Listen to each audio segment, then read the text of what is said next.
Eu tava pensando aqui, lendo esse noticiário Political, e aí a gente vê, né, notícias de tensão no poder, tensão.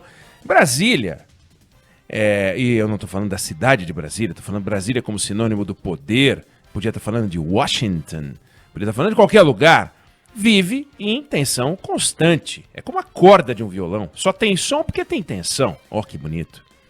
Então, dizer que o clima em Brasília está tenso é o mesmo que dizer que o clima em Brasília está Brasília. Brasília é tensão.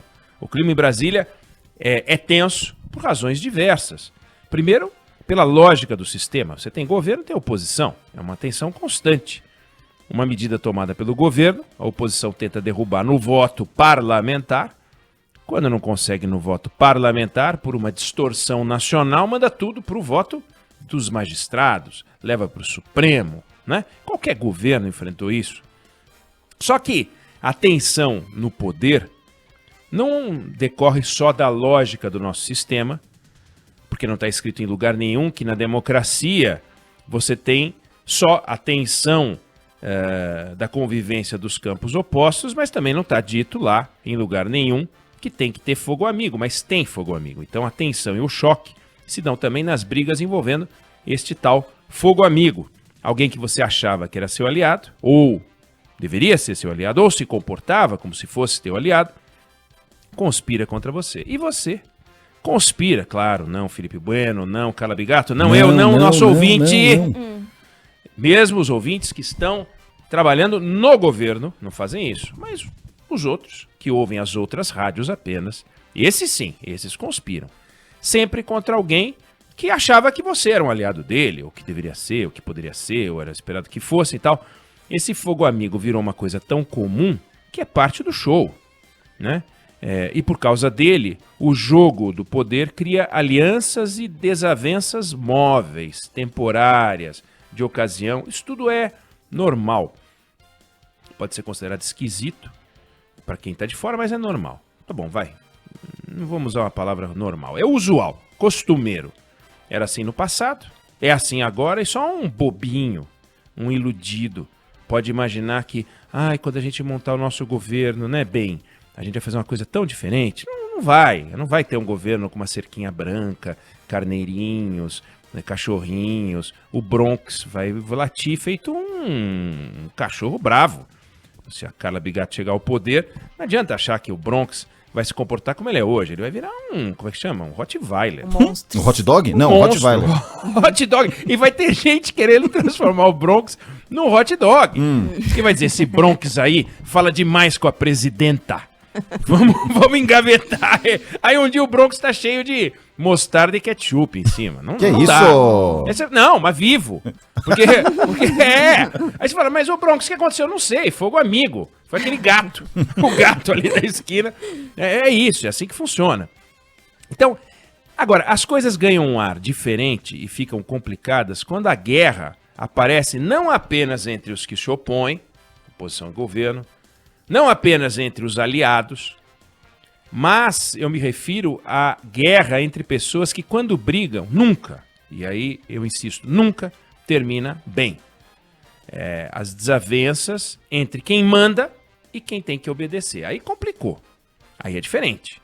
Aí não é oposição e governo, aí não é aliado, é quem manda e quem tem que obedecer. Não acaba bem. Pessoas que chegaram à política pelo voto, quando elas trombam, não podem resolver a pendenga com demissão. Simplesmente porque um não pode demitir o outro. Podem anular um ao outro, podem vencer, podem perder, podem... Mas demissão, não. Então, o Eduardo Bolsonaro e a Joyce Hasselmann, eles não se bicam. Mas ela não vai virar a ministra do governo, do pai do Eduardo. Ele não vai ser chamado para a festa de aniversário dela. Não vai ser chamado para a festa de posse se ela vencer a eleição para a prefeitura. Mas os dois são deputados federais e vão continuar deputados federais até o fim da legislatura. Claro, se ela vencer a eleição, aí ela sai do Congresso. Mas do contrário, vão se trombar na Câmara dos Deputados até o final de 2022, até a posse, na verdade, é em 23, né, fevereiro, no caso do Congresso Nacional. Mas está acontecendo algo em Brasília, que já aconteceu outras vezes, mas está acontecendo, que é um processo de tensão provocado pela decisão do presidente Bolsonaro de desossar o ministro da Economia, Paulo Guedes. Desossar pode não ser a melhor palavra. Eu usei desossar porque sem os ossos ninguém para em pé e ele não está parando em pé. Não para em pé. Não com aquela estrutura que ele tinha antes. Tem gente que prefere falar desidratar. E aí, nesse caso, o presidente está desidratando o Guedes, está tirando a água do corpo do ministro. Mas aquele ministrão bacana, que falava grosso, tá piando fino. Ele continua a ser um lutador de MMA que dá medo em todo mundo, mas fora do ringue. Dentro do ringue, todo mundo sabe que ele tomou uma surra. Pode se comportar como... Todo mundo tem medo dele, claro, né? Ele fala grosso, mas tomou um pau.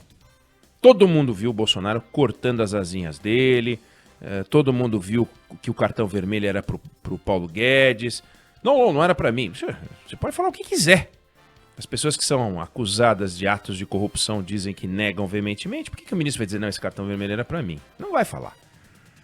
E o Bolsonaro cortou as asinhas, está cortando do Guedes, pelo mesmo conjunto de motivos que leva qualquer presidente a desossar os ministros da economia. Especificamente da economia. Os outros, dane-se.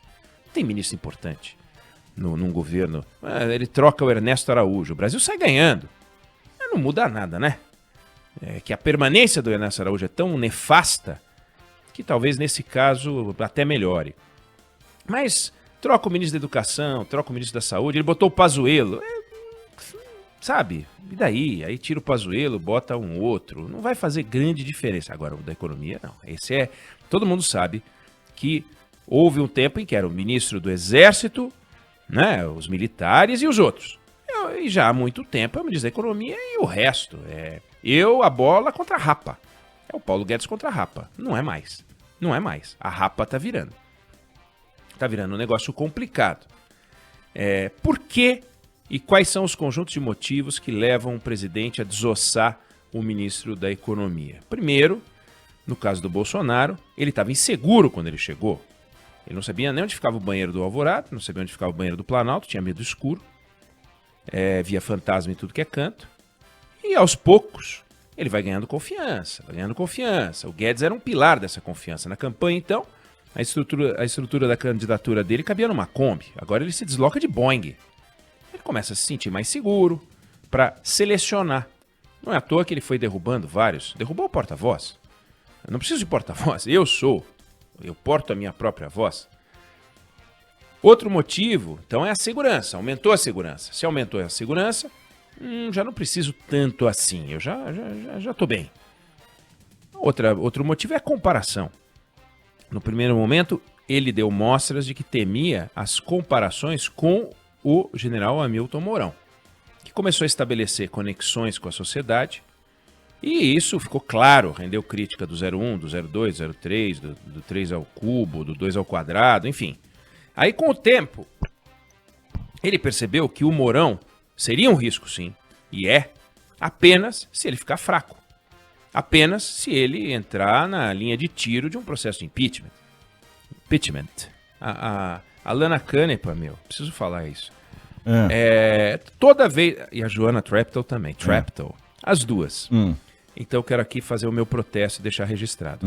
Toda vez que tem uma reportagem, e tem tido, né? Envolvendo a palavra impeachment, porque tem o Wilson Witzel. Eu falo impeachment. Daí a Lana olha pra mim e fala assim, impeachment? Porque ela acha que eu tô falando de um jeito afetado. Mas é a única palavra que eu falo assim. Aí eu falo, mas como é que eu tenho que falar? Ela fala impeachment. Eu falo, mas que diferença faz? Não é assim que eu falo internet, Facebook, sabe? É só o impeachment. Deixa eu falar impeachment. Ela deixa, ela é boazinha, mas ela sempre olha com aquele canto de olho, sabe? E a Joana Treptow também faz isso. Você tem meu apoio. Por favor. Ainda você que fala Macron, você tem que me apoiar. Sabia que ia sobrar pra mim. Você tem que me apoiar. Mas enfim, não corre mais o risco disso aí, né? Que eu não vou falar. Mas a comparação foi pra cima do Paulo Guedes. O Bolsonaro é meio doidinho, mas o Guedes... Bolsonaro não tem juízo, mas o Guedes, esse negócio vai começando a irritar, né? Ainda mais porque o Guedes, ele tá onde tá, porque o Bolsonaro tá onde tá. Só o Guedes e os amigos do Guedes acham que aconteceu o contrário, que o Bolsonaro tá onde tá porque tinha o Guedes, né? Pelo amor de Deus, né? Ah, não, vou votar no Bolsonaro por causa do Guedes. Deu musculatura, deu força, deu solidez, mas não é assim também, vai. Acho até que o Bolsonaro achou um dia que era assim, mas já não acha mais. Simplesmente não acha mais. Então, comparação, segurança. E a gente chega ao terceiro ponto, que é o problema que derruba os ministros da economia. Tem pasta que só diz sim. E tem ministro que sempre diz sim. Pasta social costuma dizer sim para o presidente. E o Onyx Lorenzoni, por exemplo, diz sim para qualquer coisa. Ri antes da piada do presidente, chora antes da história triste. Ele é uma coisa de louco. Mas não é o único que age dessa forma. Só que o Guedes chefia uma pasta que, por definição, diz quase sempre não. Talvez, no máximo. E sim, dadas as condições. Ah, se forem atendidas essas condições. Esse negócio começa a encher a paciência do presidente. Cadê o crescimento? Ah, não vem. Mas eu tenho aqui um cardápio para reduzir a aposentadoria. Então, para piorar, no caso específico do Guedes, que é cheio de iniciativa técnica, não tem sensibilidade política nenhuma, ele faz estrago diário na relação com o Congresso e provoca aqui ou ali, e aí até concorrência desleal. Porque o presidente ele tem a prerrogativa de produzir essas crises e confusões e ter um ministro criando ruído o tempo todo, irrita muito. E as ideias do Guedes são todas de cunho técnico. Ele e a equipe dele pensam e desenham soluções para resolver o problema, mas sem aquela preocupação social que é própria dos políticos, que também não estão nem aí se o problema vai ser resolvido ou não vai ser resolvido. Ele quer resolver do jeito que dê benefício político. Os políticos, e isso é um defeito comum, sempre acham que com 1 ou 2 anos eles entendem tudo de economia. De saúde também. A cloroquina, aqui eu vou ministrar aqui uma cloroquina. De saúde, de educação, e de economia então, nossa. Futebol, que o Milton Neves que se cuide. Né? Imagina o Milton Neves ministro. Aguentando. Não, ninguém aguenta. Ninguém ia aguentar. Ia cortar as asinhas dele também.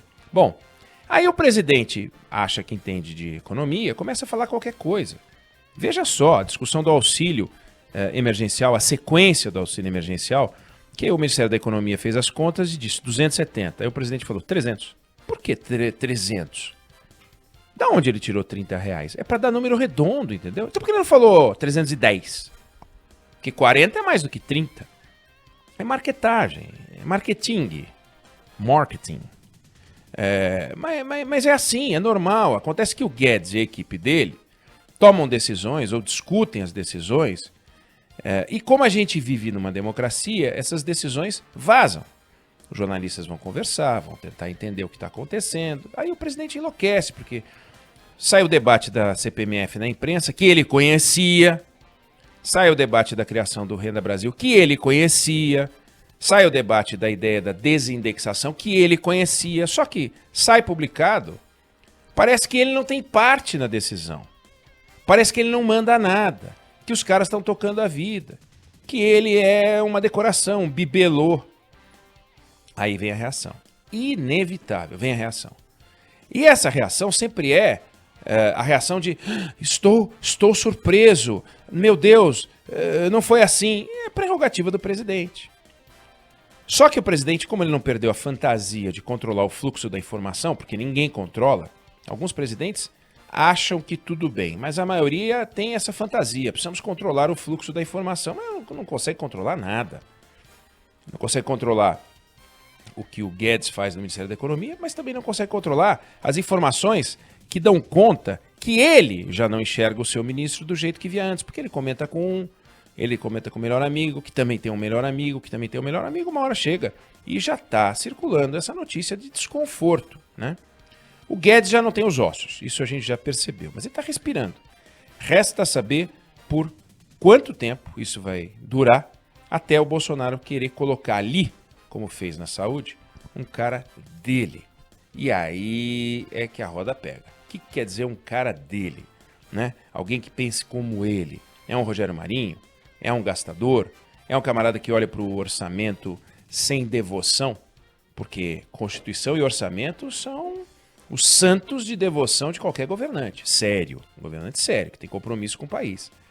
No que isso vai mudar. Então, importante a gente acompanhar essa relação.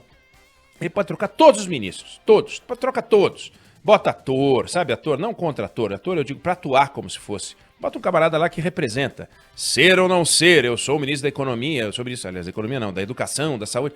Vai fazer a menor diferença. Desde que não atrapalhe. Desde que deixe a máquina funcionar. Agora, o da economia é um problema. E tá dando ruim na economia. Vamos acompanhar isso.